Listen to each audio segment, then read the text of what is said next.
Hello everyone, welcome to Mahika's lifestyle. আশা করি তোমরা সবাই খুব ভালো আছো, আমিও খুব ভালো আছি। সকাল সকাল ঘুম থেকে উঠে এক কাপ গরম গরম কফি আর সাথে এই বইটা কালকে রাতে মিস্টার দাস আমাকে গিফট করেছে। ডক্টর জোসেফের লেখা ইয়োর সাবকনসিয়াস মাইন্ডের বাংলা ভার্সন এটা। জানো তো 3 বছর হয়ে গেছে বিয়ে করেছি, একটা জিনিস বুঝতে পেরেছি, এই সংসার জিনিসটা না বড়ই অদ্ভুত। বাইরে থেকে দেখলে মনে হয় কি একটা সাধারণ পরিবার, কিন্তু মজার বিষয় হলো আমরা বাইরে পাওয়ার, পলিটিক্স, ম্যানিপুলেশন নিয়ে অনেক কথা বলি, কিন্তু নিজের বাড়ির ভেতরে প্রতিদিন ইমোশনস, ইগো, সাইলেন্স আর অ্যাডজাস্টমেন্টের একটা আলাদা খেলা চলতে থাকে। এখানে কোনো রিটেন কনস্টিটিউশন নেই, তবুও সবাই নিজের নিজের পজিশন বুঝে যায়। আর হয়তো এটাই সংসারের সবচেয়ে কঠিন দিক। এখানে জিততে গেলে কাউকে হারানো যায় না। এখানে আসল জয় হলো সব কিছু ভেঙে না ফেলে শান্তিটা ধরে রাখা। তাই বলতে পারো নিজের মনের মধ্যে যে অজানা শান্তি লুকিয়ে আছে সেটাকে খুঁজে পাওয়ার জন্যই এই বইটা পড়ার আমার কাছে খুব ইম্পর্টেন্ট। ব্রেকফাস্ট সেরে ঢুকে পড়লাম লাঞ্চের দিকে। রান্নাবান্না করতে হবে তো নাকি, সারাদিন বই পড়লে হবে? আজকে করছি একদম সিম্পল রান্না। এখানে নিরামিষভাবে আলু পটলের তরকারি, মাছের ঝোল আর আমের টক। এইসব করতে করতে অনেক কাজ গুছিয়ে নিয়েছি, তাই আজকে আর বেশি ভিডিও অন করতে পারিনি। যেহেতু কালকে ঘুরতে চলে যাব, তাই বাড়িতে অনেক কাজ রয়েছে। যেমন ফ্রিজের মধ্যে আর কি কি আছে যেগুলো ফ্রিজে রাখা যাবে না, সেগুলো সব রান্না করে ফেলতে হবে। কোথায় কোন জিনিসটা গুছিয়ে রেখে যেতে হবে যাতে এসে অসুবিধা না হয়, এইসব আর কি। সব কিছুই তো মেয়েদের ভাগের দায়িত্ব না। আর এই যে মিস্টার দাসকে এখানে খেতে দিয়ে দিয়েছি। খাওয়া দাওয়া কমপ্লিট হয়ে গেছে, খেয়ে দিয়ে না এখানেই বসে আছি, ভালো লাগছে না। একটু বাসনও মেজে ফেলেছি। এত টায়ার্ড লাগছে না, হঠাৎ করে দুদিন ধরে প্রচণ্ড টায়ার্ড লাগছে। ঘুম হচ্ছে রাত্রিবেলা, তাও ঘুম থেকে ওঠার পর মনে হচ্ছে কি যে সারা রাত্রি বোধহয় ঘুমাইনি, খুব ঘুম পাচ্ছে, কোনো কাজ করতে ইচ্ছা করছে না। খুব একটা বেশি ভিডিও করিনি ওই জন্য আজকে আমি। তো কালকে তো আমরা ঘুরতে চলে যাচ্ছি, আশা করছি ঘুরে এসে মানে ওয়েদারটা চেঞ্জ করে এসে হয়তো শরীরটা ঠিক হয়ে যাবে। কোনো একটা কারণে শরীরটা ভেতরে ভেতরে খারাপ করছে, আমি ফিগার আউট করতে পারছি না যে সমস্যাটা কোথায়। তো যাই হোক, কালকে তো ঘুরতে চলে যাচ্ছি, তার আগে কিছু কোলাবোরেশনের শ্যুট রয়েছে, তো সেগুলো করতে হবে। তো জাস্ট খেয়ে দিয়ে উঠলাম, এখন 1:45 বাজে। তো একটুখানি রেস্ট নিয়ে নিই, তারপর শ্যুটটা কমপ্লিট করে নেব। বাইরের ওয়েদারও খুব একটা ভালো না, মেঘলা মেঘলা ওয়েদার, মাঝে মাঝে বৃষ্টি হচ্ছে। তো এই হলো গিয়ে বিষয়। আর চারিদিকের যা অবস্থা, কি আর ঘুরতে যাব, মনটা আনন্দ নিয়ে যে ঘুরতে যাব, চারিদিকে যা খুনোখুনি মারামারি শুরু হয়েছে। ভাবলাম হয়তো একটা ভালো কিছু পরিবর্তন হলো, ভালো কিছু আসবে, শান্তিতে মানুষ থাকতে পারবে, স্বাধীনভাবে বাঁচতে পারবে, স্বাধীন মতো কথা বলতে পারবে, চিন্তা ভাবনা করতে পারবে। কোথায় কি, এ তো মারামারি খুনোখুনি শুরু হয়ে গেছে। যতদিন না এরা মানে পুরোপুরি নিশ্চিহ্ন হচ্ছে, ততদিন রাজ্যের অবস্থা খুব খারাপ। জানি না, আমার তো পার্সোনালি এটাই মনে হলো। আপনাদের কি মনে হচ্ছে অবশ্যই কমেন্ট করে জানাবেন। দুপুর সেই 3টের সময় আমি বসেছি মেকআপ টেকআপ করে শ্যুট করতে, আর এখন বাজে 6টা। এখন আমার শ্যুট কমপ্লিট হলো, আর আমার অবস্থা ঠিক এরকম, ঘেমে নিয়ে একাকার হয়ে গেছি। বাইরে মেঘলা ওয়েদার, একটা গুণ্ঠ গরম দিচ্ছে, থাকা যাচ্ছে না পাখা ছাড়া। আর পাখা ছেড়ে শ্যুট করতে পারবো না, মানে সমস্যাই সমস্যা। সো এখন আর মেকআপটা তুলবো না, খুবই নমিনাল একটা মেকআপ আছে, একদম জাস্ট টাচ আপ আর কি।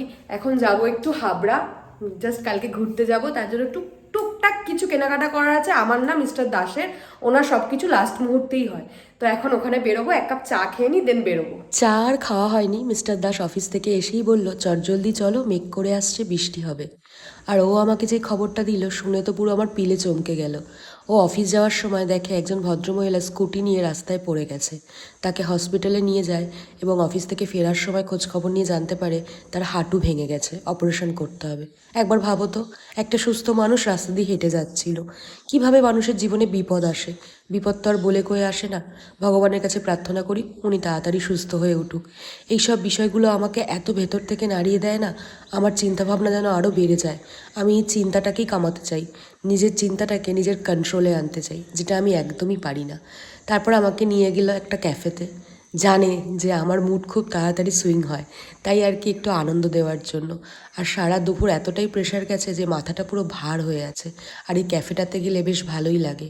আমাদের অশোকনগরে বিভিন্ন রকম জায়গায় সুন্দর সুন্দর ক্যাফে আছে, তাই টাইম পাস করার প্রচুর জায়গা আছে। দেখো ও যে দিকটায় বসে আছে কি সুন্দর আলো, আর আমি যে দিকটায় বসে আছি অন্ধকার। সেখানে আমরা একটু চা আর খাবার খেয়ে নিলাম। যেহেতু ও তাড়াতাড়ি লাঞ্চ করে অফিস চলে যায়, সন্ধেবেলা হলেই ওর খিদে পেয়ে যায়, কিন্তু অদ্ভুতভাবে ওর খিদে পেলে ও বুঝতেই পারে না যে ওর খিদে পেয়েছে। ওকে মনে করিয়ে দিতে হয় যে তুমি অনেকক্ষণ আগে খেয়েছো, তোমার খিদে পেয়েছে, কিছু একটা খাও। তারপরে আমিও একটু খাবার খেয়ে নিলাম, কারণ আমার পেটে ছুঁচোয় ডন মারছিল। এই ক্যাফেটার রান্নাবান্না খুব সুন্দর। সেখান থেকে আমরা চলে গেলাম হাবড়া জুডিওতে। আর ওখানে গিয়ে আমিও কিছু জিনিস ট্রায়াল দিয়ে নিলাম, কিন্তু দুঃখের বিষয় আমার কিছুই পছন্দ হয়নি। আর মিস্টার দাসেরও সেম অবস্থা, যা ওর পছন্দ হচ্ছে তাও সাইজে পাচ্ছে না। আর বাইরে নেমে গেল ঝমঝম করে বৃষ্টি, যেটার ভয় পাচ্ছিলাম। বাইরে বেরিয়ে দেখি সব ভেঙে চুরে একাকার। মাঝে মধ্যে এমন ঝড় বৃষ্টি হচ্ছে বলার মতো না। বাড়ি চলে এসেছি। এখন বাজে রাত্রির কটা বাজে? এখন বাজে রাত্রির 8:49। কোনো কাজ হয়নি, কোনো কাজ না, নাথিং। আমি একটা ঘড়ি কিনেছি, দেখিয়েছিলাম। সেই ঘড়িটা আমার ফিটিংস হয়নি ঘড়িটা। তো আমি ঘড়িটা একটুখানি কাটাতে হয় না, যে চেন ঘড়িগুলো থাকে সেগুলো একটু কাটাতে হয়, কাটাবো ভেবেছিলাম।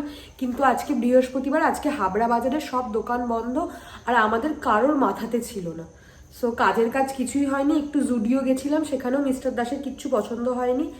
তো বৃষ্টিতেই ওখানে আটকে গেলাম, আর তারপর এখন বেরিয়ে বাড়ি আসলাম। আমার তো পুরো মুড অফ হয়ে গেছিল। যাই হোক, মুডটাকে আবার ঠিক করলাম।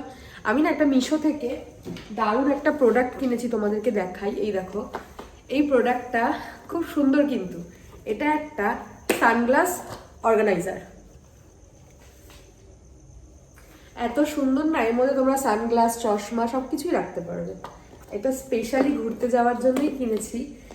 যেটা হয়, প্রত্যেকবার ঘুরতে যাই আর আমার অনেকগুলো সানগ্লাস, মিস্টার দাসেরও অনেকগুলো সানগ্লাস, এবার সেইগুলো আলাদা আলাদা বক্সে ক্যারি করতে খুব প্রবলেম হয়। তাই ভাবলাম এরকম একটা নিই। আর এটার কালারটাও এত সুন্দর এসছে। মিশো থেকে নিয়েছি, প্রোডাক্ট কোয়ালিটি খুব ভালো, রিজনেবল প্রাইসের মধ্যে। 267-78 এরকম কিছু একটা নিয়েছে। আমার তো বেশ পছন্দ হয়েছে। আমি কালারটা ভাবছিলাম যে কেমন আসবে, আমার কালারটা বেশ পছন্দ হয়েছে। এটা ভালো। এবার হচ্ছে গিয়ে সেই তখন থেকে আমি মেকআপ করে আছি, মেকআপটা এবার তুলবো। তুলে যেটা হবে, আমি একরকম চিন্তা ভাবনা করে রেখেছিলাম যে জামা কাপড় নেব, মনে মনে কিছু গুছাইনি। মিন্ত্রা থেকে একটা জিন্স অর্ডার দিলাম। সেটা মিন্ত্রা থেকে রেকমেন্ডেড করে তো, যে এই সাইজটা তোমার জন্য পারফেক্ট। সেই সাইজের একটা জিন্স অর্ডার দিলাম, জিন্সটা হলো না ফিটিংস। ওটা যখন এক্সচেঞ্জ করে আমি বড় সাইজ অর্ডার দিতে যাব, তখন দেখাচ্ছে যে আমার অ্যাড্রেসে হচ্ছে গিয়ে কি বলে ওটাকে, রিপ্লেসমেন্ট অ্যাভেলেবেল নেই। ভালো কথা, আমি রিটার্ন করে দিলাম, দিয়ে নতুন করে আবার অর্ডার করলাম। অনেক দিন আগের কথা, আমাদের এখানে মিন্ত্রা থেকে প্রোডাক্ট আসতে ম্যাক্সিমাম 3-4 দিন লাগে, বেশি লাগে না। কিন্তু সেই প্রোডাক্ট আমার এখনো এসে পৌঁছায়নি।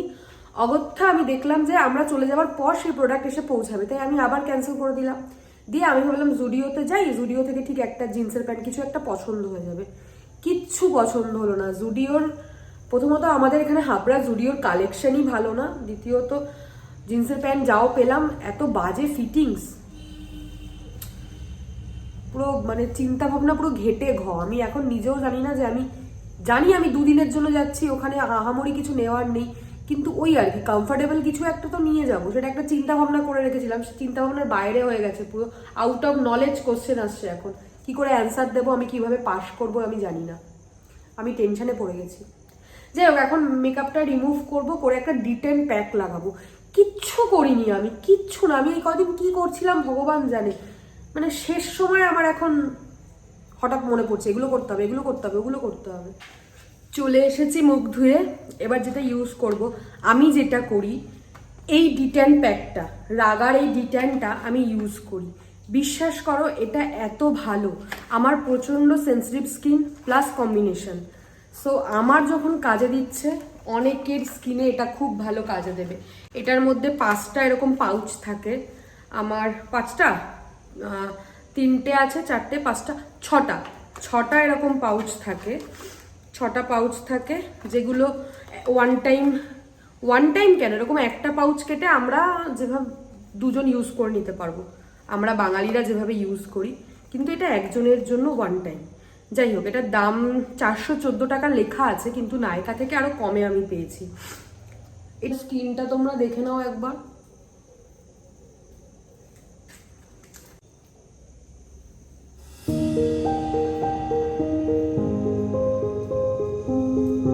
আমি মোটামুটি ঘুরতে যাওয়ার আগে ভেবেছিলাম একটা ইউজ করব, আর ঘুরে এসে প্রচন্ড পরিমাণে ট্যান পড়বে একটা ইউজ করব, কিন্তু পাহাড়ে তো এখন প্রচন্ড পরিমাণে বৃষ্টি হচ্ছে, তো কোথাও বেরোতে পারবো কি পারবো না।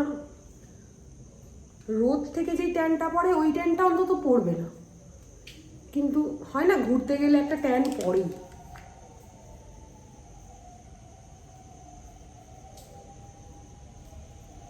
ভূতের মতো দেখতে লাগছে আমাকে।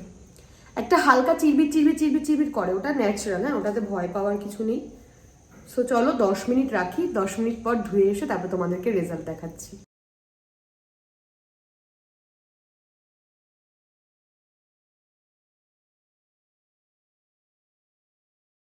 সো আফটার ওয়াশ এই হলো গিয়ে আমার ফেস। দেখতেই পাচ্ছ কতটা পরিবর্তন এসছে।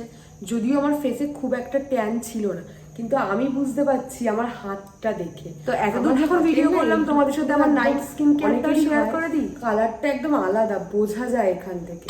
আমার হাতটা অনেক ক্লিয়ার লাগছে।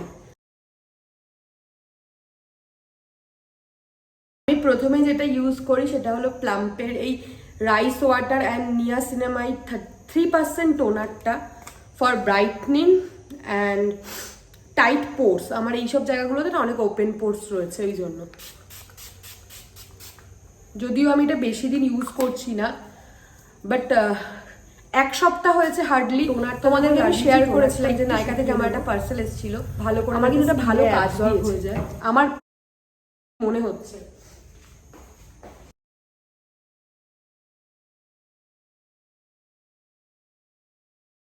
সেরামটা, এটা আমি একটা পুচকু কিনে নিয়ে এসেছিলাম, যেটার এই ড্রপারটা খারাপ, জাস্ট ফর যে কেমন কি কাজ করছে সেটা দেখার জন্য। তো এই যে বললাম আমার স্কিন একদম আর ইউজ করছি প্লাম্পেরই, মনে হলো যে ভালোই কাজ করছে।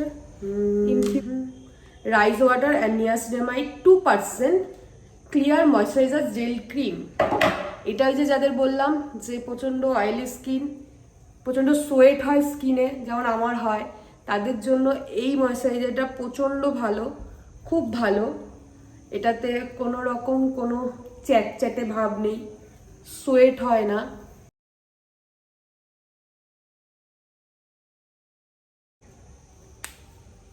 এটা কিন্তু SPF 50 প্লাস। এটা আমার খুব ফেভারিট। এটা না লিপস্টিকও ইউজ করতে লাগে না, এটা যদি একটু ডিপ করে ইউজ করা, লিপস্টিক ইউজ করতে হবে না। সো